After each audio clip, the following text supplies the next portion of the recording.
tugatangiye barimo kwirukanga mwese musubire inyuma tugatangiye birukana abantu mwese musubire inyuma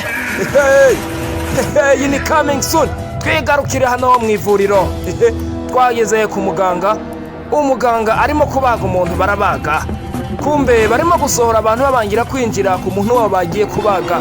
ibi ngibi ntago byemewe twigarukire nyir'umugwayi yicariye hanze haricaye mwese musubire inyuma mwese vuba mukoresha umwanya mujyane go back ni kubera iki barimo kwirukana aba bantu mwese ntihagire umuntu usubira kubona yegera hano musubire inyuma hatagira uwegera bagiye kubaga umuntu bitemewe n'amategeko none abari kwegera bose barabwira ati musubire inyuma umugabo aricara hano nawe aratekereza kagafilime kari mu nzira kazi mugenzi bamusanga hano ibi byose byapanzwe muvandi byose byabaye set up byose byapanzwe kafilime karacyajaye wakirukanga ukongera gutera intambwe munyegera ndashaka kuba nakwica nkakwica nk'imbwa yawe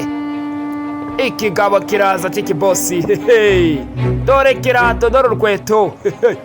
undi nawe bararebana nyir'umurwayi hanze ese byanyadugiye kuba wafata ibi bitaro umubosi barabaza umubosi nkeneye kuba nasevinga ubuzima bwanjye